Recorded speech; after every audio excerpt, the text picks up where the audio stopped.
Now we've got a double feature for Sealing Stones. That flashback was mostly just some general info on how the Graal's Riddle operates, and a little bit of Kevin's past, but I guess I can talk more about my thoughts on that later, because for now... And exclamation marks again. That looks like...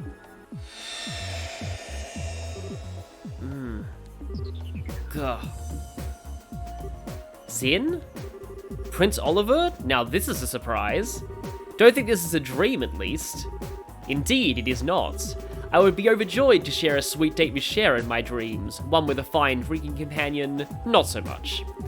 Yeah, this is real, alright. Still, doesn't Cher count as a drinking companion too? In a way, it's fine to be drunk with the joy of her company, but it is very much the opposite to be drunk with alcohol involved. That's one of the most important lessons I learned during my stay in Labourle. Heh, truer words have never been spoken. But alright, enough playing around. You guys mind filling us in on just what kind of situation we've gotten ourselves into? We shall make with the embraces and tearful greetings afterward. Honestly, you two really are something special. You'd think you'd be a little shaken finding yourselves somewhere as unnatural as this out of nowhere.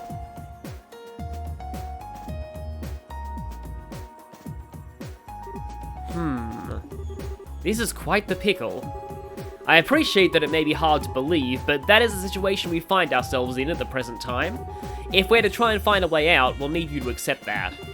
Oh, Mueller, my sweet rose-kissed muse, ever pure and free of thorns, you misunderstand me. I have long accepted our current predicament as reality. Then why do you look so deep in thought? Need you even ask? Perhaps my life's toughest decision lies ahead of me. Before me, I find Joshua, Princess Claudia, Tita, and Josette. Then there's Julia and even a new face, Reese. Just whom shall I gather into my arms like a warm blanket and exchange sweet nothings in celebration first? Everyone's sweat dropped, except Reese, who's probably oblivious, and Mueller, who's used to it. Only you. Joshua?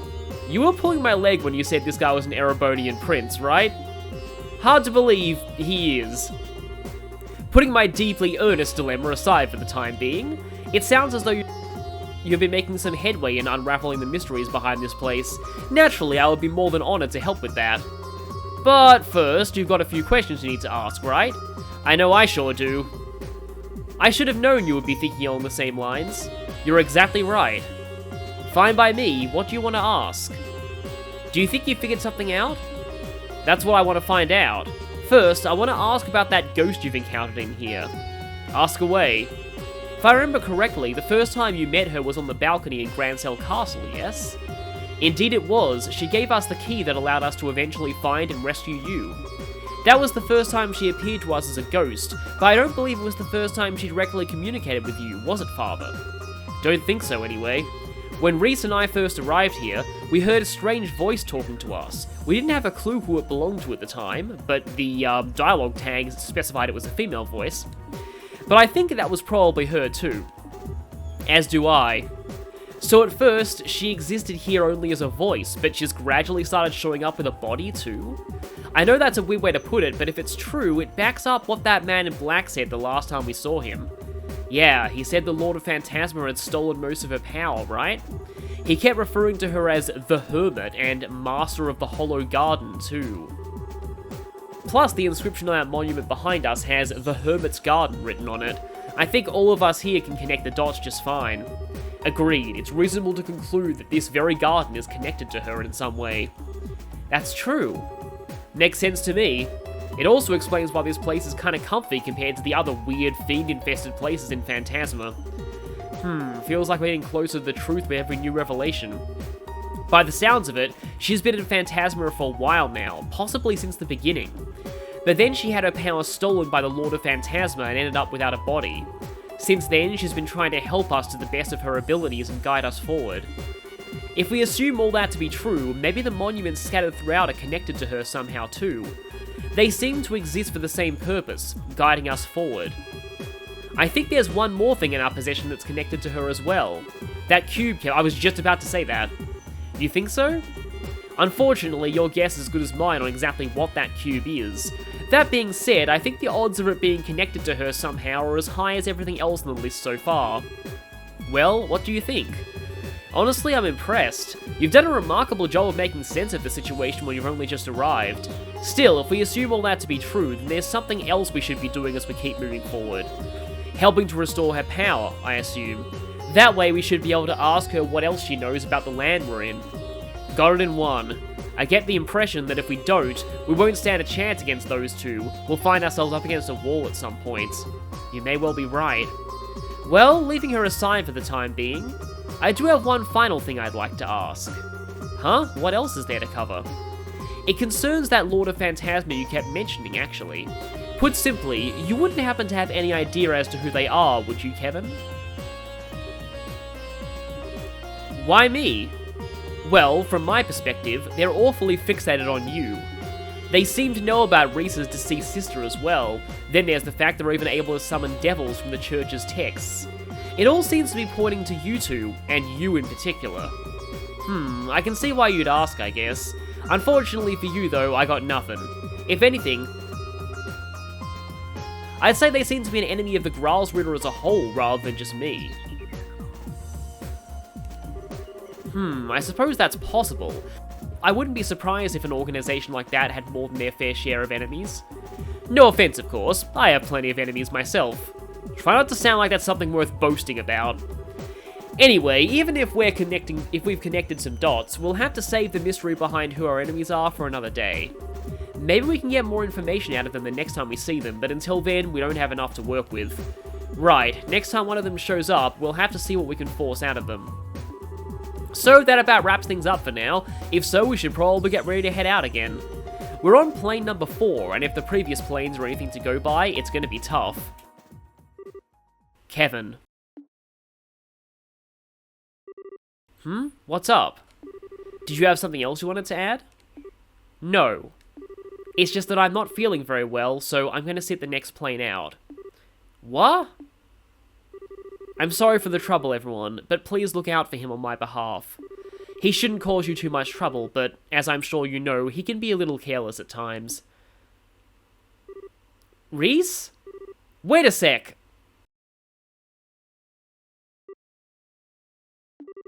Are you not going to go after her? Sorry, I'll be back in a minute.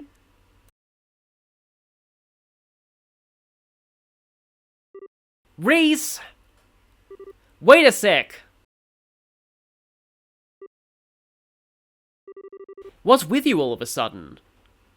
Oh, I know, are you feeling left out because I'm the only one you know here and everyone else is all buddy-buddy? Sorry, Reese, probably wasn't fun to have you sit through the whole happy reunion deal over and over when you can't be part of it. I should have noticed earlier, really. I've been pretty insensitive. So really, I'm sorry. When are you going to stop acting? Huh? It's true that I felt a little left out for a while. You've clearly gone through so much together, and it's made you that much more fond of each other in the days since. Yeah, we had some amazing times. Hard to come out the other end of stuff we did without growing closer through it all. Watching you all, how could I not have felt lonely? How could I not have felt jealous? You've been avoiding me for the past 5 years, Kevin. The thought that you'd grown close to so many others while going out of your way to keep me out of arm's reach did make me sad.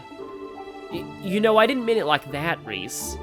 But at the same time, I was still happy you did. I knew how badly what happened to Rufina had hurt you, how you were still blaming yourself for it. I knew how you were driving yourself into a corner over it, and how you were taking on nothing but dirty jobs as if you were trying to punish yourself. And I couldn't confirm it for myself to be sure, but I just knew the rumors that you were desperate to burn yourself out through them were true. So that's the reason. That's why, as lonely as I felt when you were off making new friends without me, I was really, really happy more than anything. Reese, you do know that... Except it turns out you haven't made any new friends at all. You're pulling the same exact thing you pull with me on them. Every single one at arm's length. They can't get close to you. You won't get close to them. On the surface, you're a cheerful person having fun with everyone, but on the inside, you're as cold as can be. All you're doing is manipulating your own emotions so people think you're something you're not. After watching you ever since you were reunited, that's become plain as day to me. Man, I'm happy you're worried about me, but you've totally got the wrong idea with this one. Sorry, I'm good at a lot of things, but pretending to be something I'm not isn't one of them. When I'm happy, you'll know it, and when I'm mad, well, I think you'll know I'm not so good at hiding that either. I'm the same transparent guy I always was. Oh, I didn't say you weren't easy to read, for me at least. After all, I know how genuinely shaken you were by the Lord of Phantasma's message. Their words, and the words of that Schwarzritter, always come across as cryptic, but not to you. Deep down, you know what they're talking about. You just constantly keep it from the rest of us and try to keep us in the dark. No, maybe even manage to pull the wool over your own eyes too. Come on now, you can't seriously devour the new offering presented to you and display your seal once more. You know exactly what that means, don't you? Go on. You know what? Maybe you should sit things out for a bit. You're clearly really tired. What? I get that you're as angry as you are upset with me, but I think it's starting to make you jump to some really out there conclusions. And being tired out's only going to make it worse. Can't you see how negative your line of thinking is? You can't seriously believe all this is actually true. I'm not saying I don't deserve all the anger, I totally do.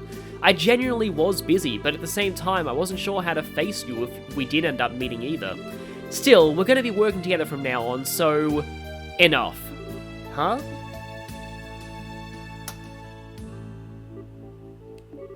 Everything you're saying is just meaningless. Maybe the others don't realize that, but how dare you think I, of all people, would fall for it? I realize I'm turning my back on my duties as a squire by doing this, but I can't bear to be near you any longer. I can't stand to see the Kevin I thought I knew so empty. So...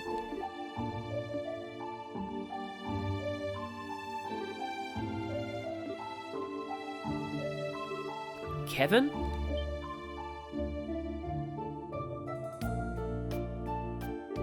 Oh, hey. I'm sorry you had to see that. Don't worry about it. I want to know something, Joshua. You've looked into me a fair bit since I first stepped onto the scene, right? I have. I know that you're called the Heretic Hunter. I know that you're one of the 12 dominions that lead the Graalsritter. And I know you undertake the execution of sinners the Church deems most unforgivable, almost single-handedly. Heh, I figured you'd know your stuff. Wouldn't want any guys whose background you hadn't thoroughly vetted being close to your girlfriend for long, huh? I can't deny it. Still, the only people you harm are those sinners, never anyone else. So I decided that, for the time being at least, you weren't a threat to her or anyone else. I see. Weissman was your work too, wasn't it? Sure was. My job was to get rid of him, that's it. Everything I did with you guys leading up to that point was to get myself into a position to get it done without him catching on.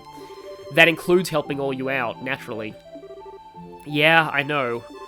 You must have been aware of the possibility that Estelle would be taken aboard the Glorious too. You thought allowing it to happen would help you in the long run, so you kept quiet about it. Wow, now that one I'm surprised you pieced together. But yep, you're absolutely right. I figured there was a chance she might get abducted, but I did exactly nothing to stop it.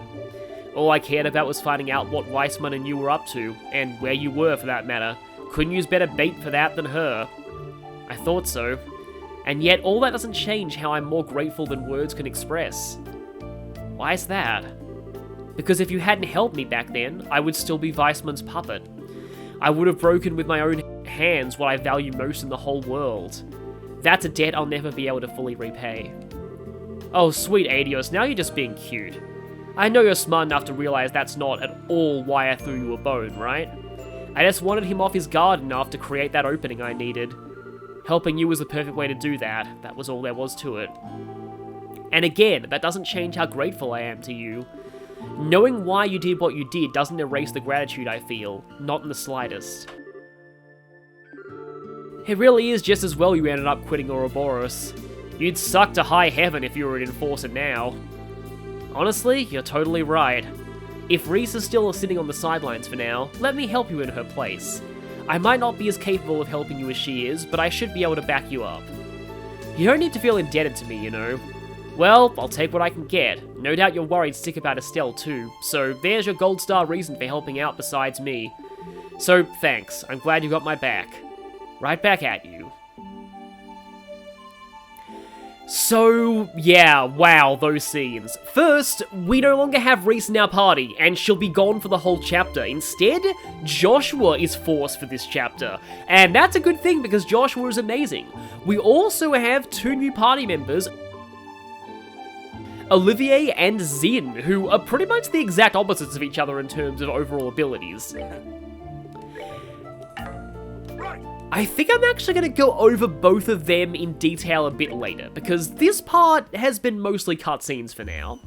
And it's going to get even more weird, because we're not going to be proceeding to the next floor just yet, and I'm also not going to be talking about Olivier and Zin as characters in battle just yet, because I'm not really going to be taking on any fights in this part. Firstly, though, I want to go back down here, because it looks like Tita and Josette are trying to encourage Reese here for a little bit.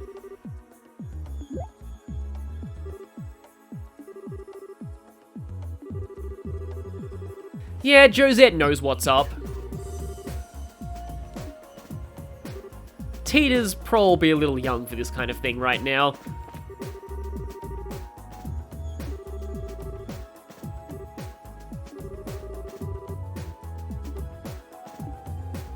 So, yeah, Kevin definitely let the Lord of Phantasma's words clearly get to him.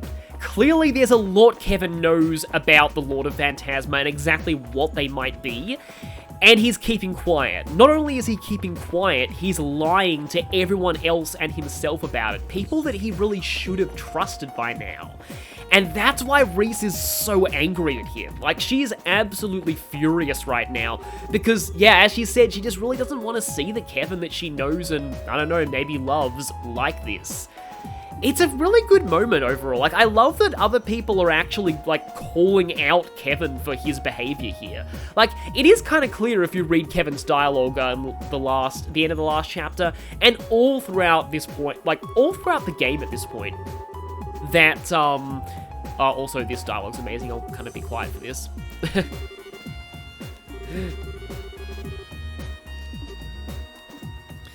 Major Vanda, always eternally suffering from Olivier existing.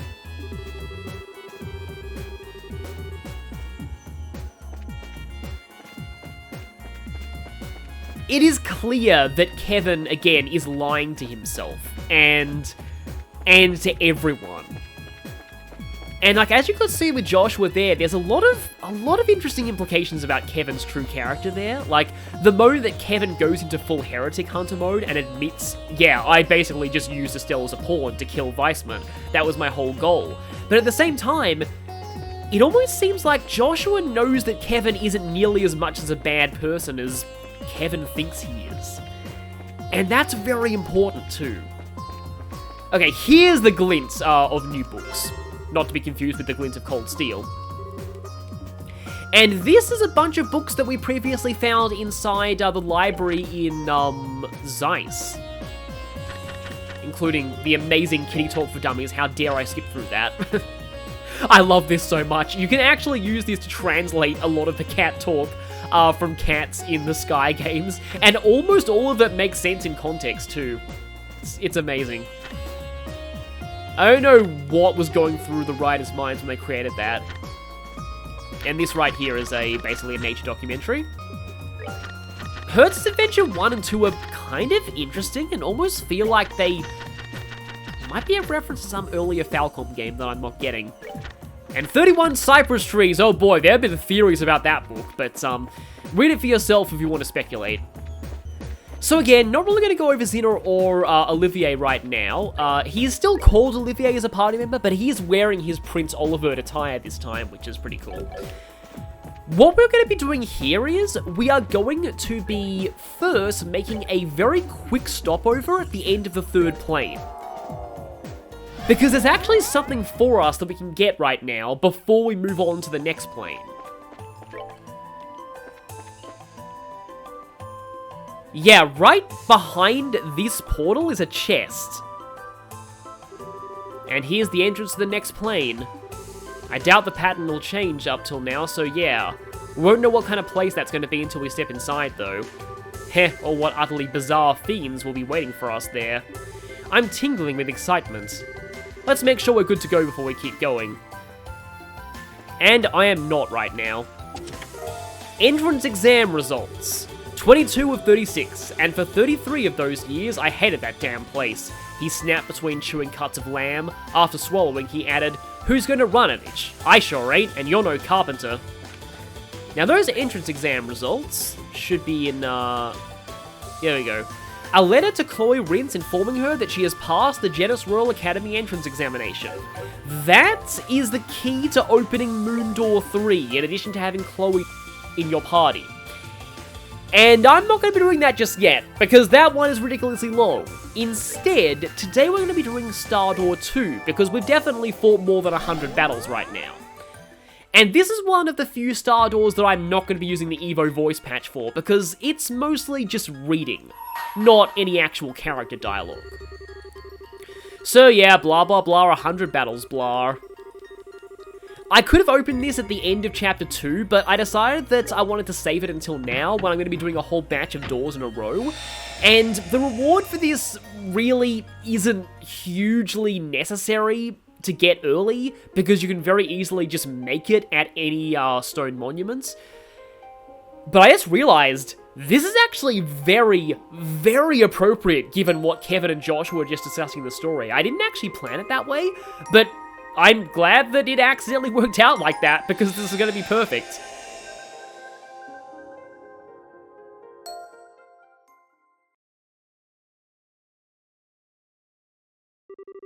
Enclosed is a report on the damage dealt to the former Principality of North Ambria by the Salt Pale.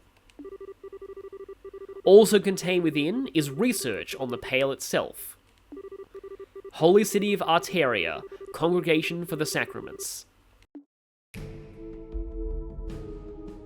Now, if you look closely there, you'll notice the person who wrote this report is in fact Rhys Argent. I hereby present this report to you, Your Holiness, ever at the side of the Goddess. This report contains classified information and may only be read by those with clearance to do so. Certain sections of the utmost secrecy have also been blacked out. Progression of events after the Pale's appearance. July 1st, 1178. 5:45 AM. An urgent report came in from Halias Cathedral in the then Principality, now estate, of North Ambria in northern Zemuria. It stated that a giant white pillar, so tall it appears to kiss the clouds, had appeared on the outskirts of the city. Bishop Alexei, the one who sent the report, behaved as if extremely unsettled by what was happening. By urgent order of the committee, 2 knights of the Graalsritter, the 8th Dominion, aka the Roaring Lion and a squire, both of whom were working on another mission in a nearby nation, were dispatched to perform a formal investigation. They hurried to the scene via the 8th Merkaba unit. Please note the Merkabas had only recently been put into use at this point. They arrived promptly, and at 6:22 AM, this is what they saw. Enclosed is a photograph of the object now known as the Salt Pale. At this point, however, it was far larger than the term pale would suggest. That refers to a pillar. It was more akin to a massive tower that soared hundreds of arge into the air. The 2 knights provided the following observation regarding the situation on their arrival.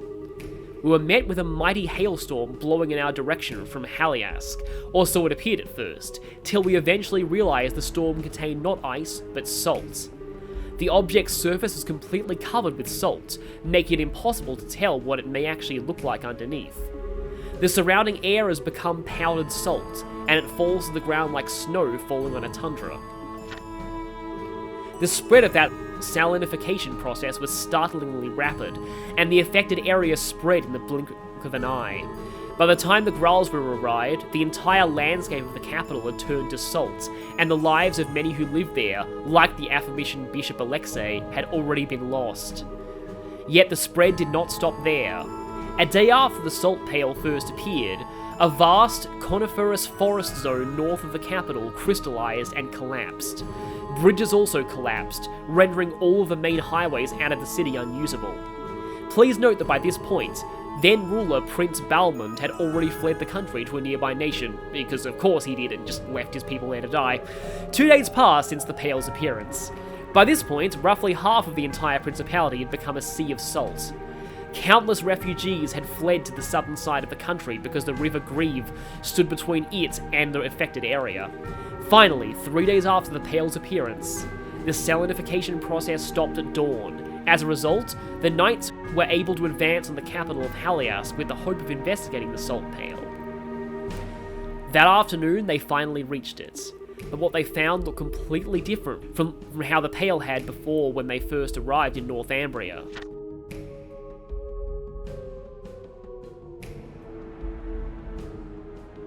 In the centre of the salinified area, they found an object that was a mere 2.5 arge in height.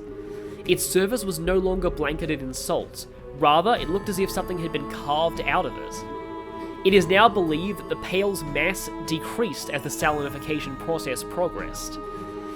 In its smallest state, the Pale had lost its power to turn swaths of the country to salt, but its ability to salinify was still very much intact.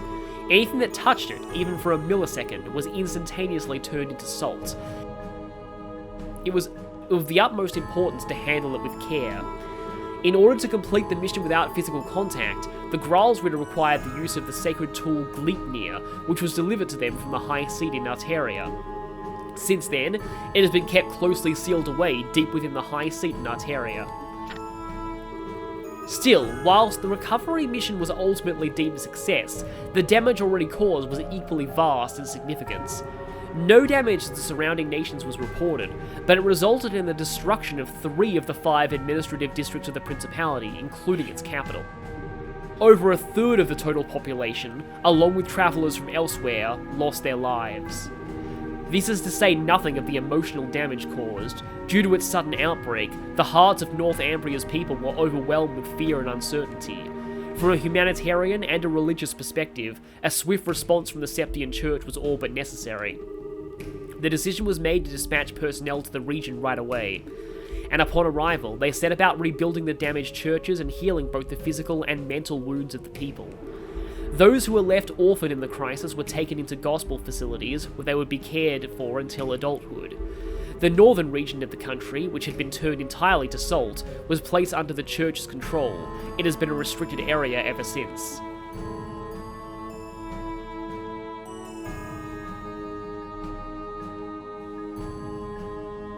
Supplementary notes. After some time, the country's former leader, Prince Balmond, attempted to rebuild the government. But given that he had fled the country during its hour of need, caring only for himself and not his people, all authority he once had was gone. The following year, the country's people led an armed uprising, and the Principality of Northumbria was no more. Eventually, elections were held, and the country became a democracy, thus bringing about the birth of the autonomous state we know now. This was also when the former Principality's armed forces reformed as a vigilante corps. Given the extreme poverty of the state, however, the majority of said corps considered gathering foreign currency to be of the utmost importance. This was how the large-scale Jaeger Corps known as the Northern Jaegers was first established. We already fought them back at the start of Sky the Third. As far as the rest of Zemuria is concerned, this is where the tale of the Salt Pale ends. But a number of very important questions still remain unanswered. Perhaps the most obvious of these is where it came from. Despite the considerable size of the object and that it appeared on the outskirts of a populated city, no information is available regarding the moment it first appeared.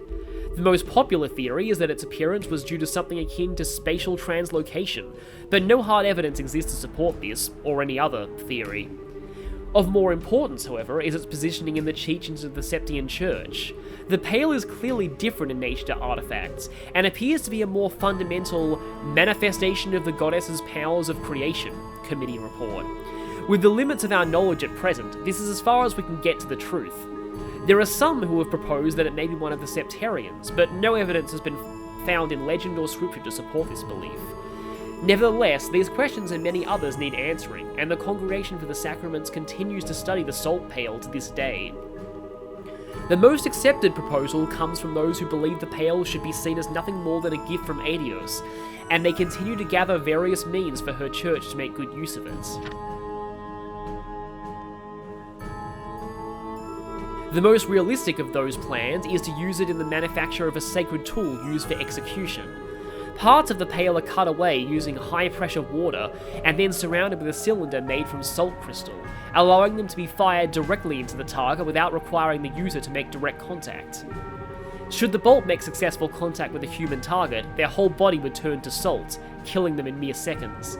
There are no known means for reversing or stopping the process. This approach does not come without flaws. It seems unwise to be careless with an object we still do not understand the true nature of, for one thing. There are also humanitarian concerns with executing someone in this manner. Still, it does bear mentioning that should there ever be a case where a target needs to be eliminated without fail, this would be the most surefire way to carry it out. It should go without saying that research on it is intended to continue into the future.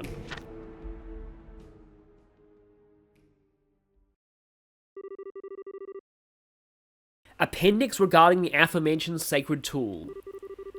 S. Redacted. Trial use begins of the sacred tool, top secret work only. Redacted. Permission granted to use in the execution of Redacted. Redacted. Used in the execution of Redacted, fired from bowgun. Results were extremely favourable. No damage was caused to the surrounding area. The target was also successfully erased. Appendix. About the target. The target, Redacted, was orphaned by the Salt Pale when it first appeared. A brief history of Redacted is as follows. S1180 joins the Septian Church. S1185 joins the Congregation for the Sacraments as an official. S1190 promoted to bishop. S1195 declared a heretic and excommunicated from the church. And, well, that was Weissman, and we know his future history as a major leader of Ouroboros, and what he tried to Liberl, and all the horrors he inflicted on Zemuria as a whole. And the reward for that is just the Petrify Quartz, which, like I said, you can easily make. But, yeah, that's a lot. That's a lot. We finally know what Kevin used to kill Weissman and where it came from. And it obviously gave us more questions than it answered, so my thoughts on that Star Door.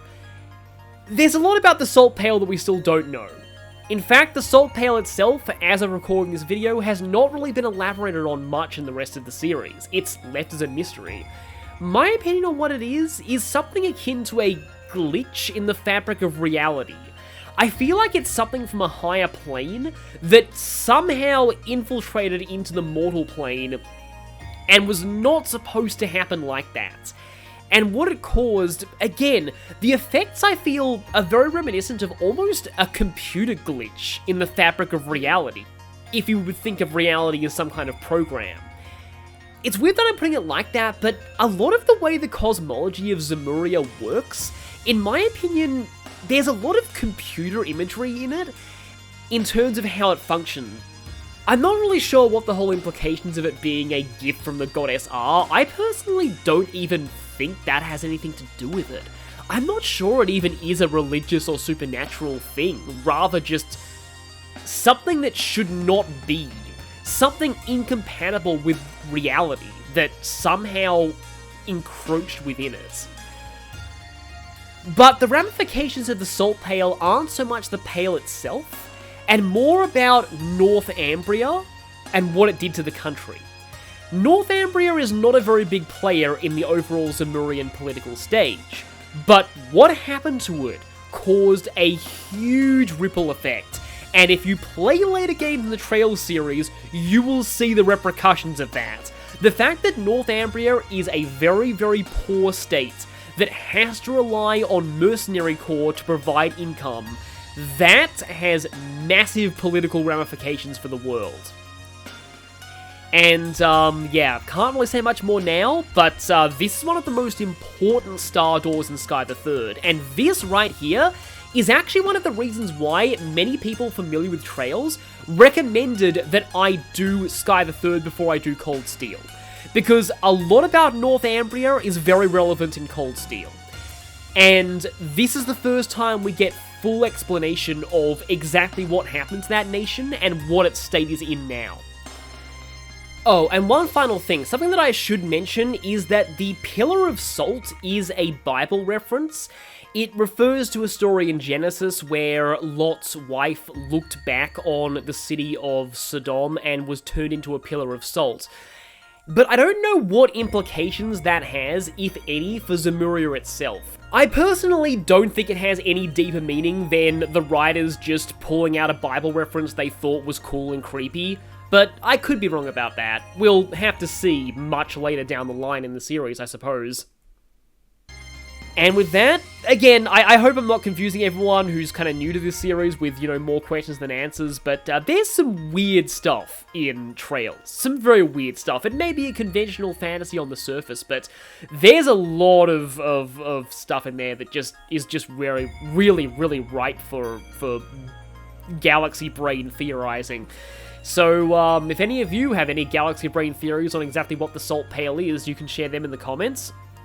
And I'll see you all next time when we take on a more conventional Star Door. This one will be involving Zin, so I'll see you all then.